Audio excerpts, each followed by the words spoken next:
Саламатсыздарбы, Нурез каналында жаңылыктар топтому акыркы сааттардагы жаңылыктар менен таанышып алыңыздар. Бүгүнкү жаңылыктардан кыскача. Адамдардын аң сезими өзгөрөт, оор заман келет.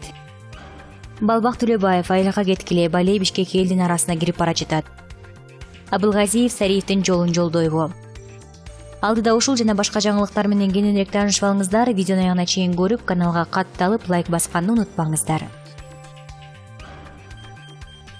Чоң Азаттын лидерлеринин бири Канат Хасанов ички иштер министрлигине суракка чакырылбай калды. Бул тууралуу ал Facebook социалдык тармагындагы жеке баракчасына жазды. Мени саат 5-ке чакырышкан, бирок Facebookка бул тууралуу жазганымдан кийин ички иштер министрлигинин башкы тергөө башкармалыгы оюнан кайтып, мени чакырбай калышты. Бул күнү эмес, башка бир күнү деп жазып коюшту, деп ал түз эфирде бөлүшкөн.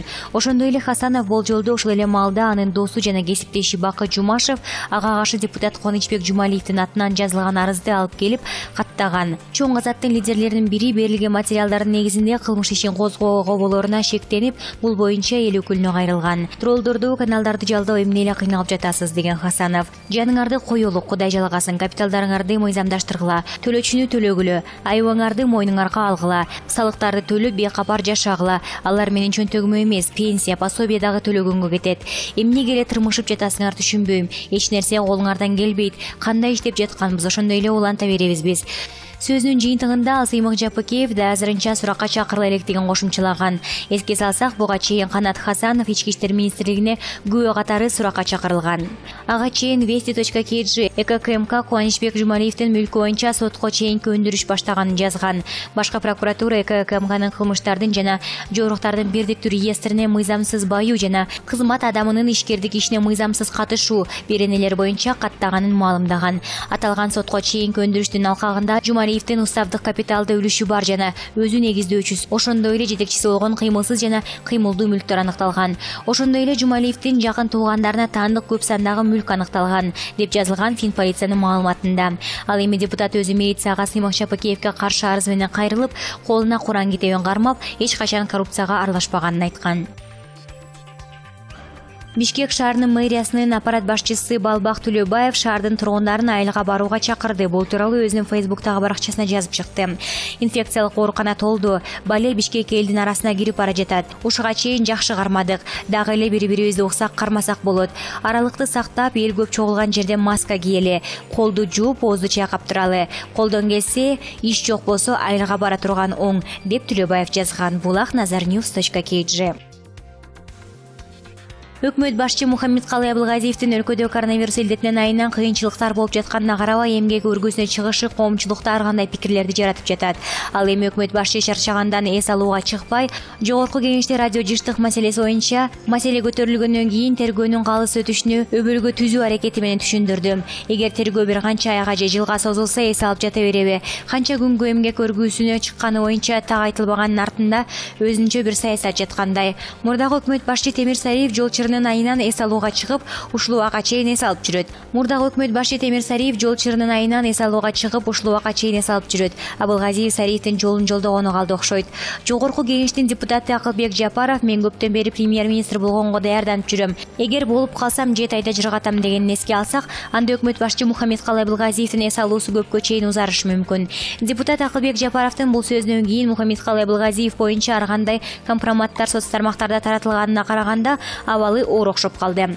Силер мага тийбегиле, мен акырын эс алууга кетейин дегенге аргасыз болдуго. Болбосо ушундай кыйынчылык убакта өкмөт башчы эмес, кароолчу дагы эс алууга чыкпаш керек эле. Fact.kg. Депутат Тазабек Икрамовго шайлоого чейин иши кылып бир нерсе сунуштаса болду. Ал баары иштеп кетпей турган кезектеги өлүк мыйзамын сунуштап жатат. Мындай пикирин Вести.kg сайтына коррупцияга каршы коомдук фондунун башчысы Манас Кадыров бөлүштү. Тактай кетсек, Тазабек Икрамов коомдук талкууга депутаттардын статусу жөнүндө жана жогорку кеңештин депутаттарын шайлоо жөнүндө мыйзамдарына өзгөртүүлөрдү койгон. Парламент мүчөсү чет элдик банктарда эсептери бар адамдар, ошондой эле коррупция беренеси менен соттолгондор же бул берене боюнча туугандарды соттолгондор жогорку кеңештин депутаттары болуп албайт деген эрежени мыйзамдаштырууну сунуштоодо. Бул өзгөртүүлөр адамдардын саясий укуктарын басмырлайт, деп белгиледи Кадыров. Эмнеге адам тууганы жасаган кылмыш үчүн жооп бериши керек? Ошондой эле талапкерлердин чет элдик банктарда купуя эсептери болбошу керек деген маселе дагы кезектеги популизмге эле окшошуп жатат. Исхак Масалиев дагы парламенттин ишин аяктарына бир ай калганда мандатын тапшырып кеттим. Бул депутаттар жаңы иштеп баштаганда эмне мынчалык принципиалдуу эмес элем. Ал эми юридика илимдеринин доктору профессор Кайрат Осмоналиев Вести.kg сайтына берген маегинде Икрамовдун чет өлкөдөгү эсептер тууралуу демилгеси Россиядагы ушул сыяктуу мыйзамга окшош экенин белгиледи. Россиянын батыш менен тиреши бар. Ошол үчүн алар өздөрүнүн атка минерлери менен депутаттарына эсептерин башка өлкөлөрдө кармаганга тыюу салышат. А бизге мунун эмне кереги бар, дейт Осмоналиев. Биздин депутаттар башка мамлекеттердин мыйзамдарын көчүргөндү качан токтотушат? Туугандардын соттолгону боюнча эреже болсо такыр эле антиконституциялык сунуш. Баласы атасы үчүн жооп бергидей биз 1937-жылда жашап жаткан жокпуз да. Муну менен бирге эксперт мурда соттолгон жарандарга депутат болууга тыюу салуу идеясы мурда эле айтылганын кошумчалады. Ким гана муну айтып чыккан жок, негизи туура жагы да бар, деди ал. Коррупция боюнча эле эмес, каалаган кызматтык кылмыш боюнча соттолгон адамдарды парламентке атсалышууга тыюу салууну ойлонуп көрсө туура болчудай. Атазабек Икрамов эч качан кабыл алынбаган, бирок элге жаккан популисттик мыйзамдарды сунуштаганы башынан жакшы көрөт. Ал жогорку кеңешке дагы бир жолу келсем деп отурат. Ысык көл облусундагы Вентус укук коргоо уюмунун жетекчиси Камил Рузиев кармалды. Бул тууралуу улуттук коопсуздук боюнча мамлекеттик комитетинин басма сөз кызматы билдирди. Укук коргоочу жасалма документтер фактысы боюнча кармалганы белгилүү болду. Сотко чейинки өндүрүш материалдары кылмыштардын жана жоруктардын бирдиктүү реестрине документтерди жасалмалоо жана алдамчылык беренелери боюнча катталган. Кармалган адам Кара Кол шаарынын ички иштер бөлүмүнүн убактылуу кармоочу жайына камалды.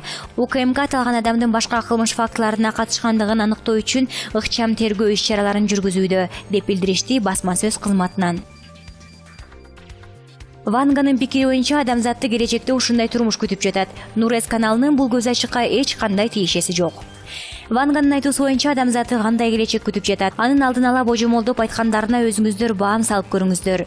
2011-жылы радиоактивдик жаан-чачындын натыйжасында жер шарынын түндүк жарымында жаныбарлардагы өсүмдүктөр дагы калбай калат. Кийин мусулмандар европалыктарга каршы химиялык согуш башташат. 2014-жылы көпчүлүк адамдар тери ооруларынан жабыркашат. Химиялык согуштун натыйжасы. 2016-жылы Европада эл азая баштайт. 2018-жылы Кытай дүйнөлүк державага айланат.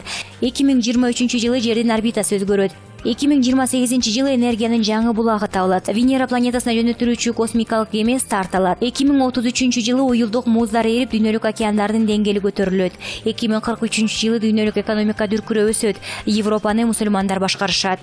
2046-жылы адамдагы бардык органдарды өстүрүп алса боло турган мезгил келет. Башкача айтканда, органдарды алмаштыруу дарылоонун эң мыкты ыкмасы болуп калат. 2066-жылы мусулмандык Римге кол салып жаткан АКШ жаңы климат өзгөртүүчү курал-жарак колдонот. Ушул учурда жер бетинде кескин түрдө суук түшөт.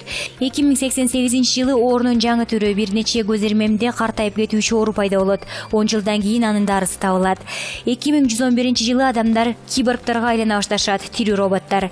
2130-жылы суу алдында колониялар пайда болот, инопланеталыктардын кеңеши менен. 2164-жылы шумдуктай жаныбарларды жарым киши кылып жарата башташат. 2170-жылы ири кургакчылык болот. 2196-жылы азиат менен европалыктар толугу менен аралашып, ортодогу айырма таптакыр билинбей калат. 2256-жылы космикалык корабль жерге коркунучтуу бир ооруну алып келет. 2291-жылы күн өчө баштайт. Аны кайра жандандыруу аракеттери көрүлөт. Күндө ири дүрт этип күйүүлөр болот. Тартылуу күчү өзгөрөт. Эски космикалык станция менен кемелер кулай баштайт. 2371-жылы дүйнөнү улуу ачарчылык каптайт. 3854-жылы адамдар жаныбарларга окшоп үйүр-үйүр болуп тирилигин өткөрө баштайт. Жерге жаңы пайгамбар келет. 4509-жылы адамзат өнүгүүнүн жеткен чегине жетип, Кудай менен баарлаша баштайт. Бара-бара адамдар өлбөс болуп түбөлүктүү болушат. Булак Nazarnews.kg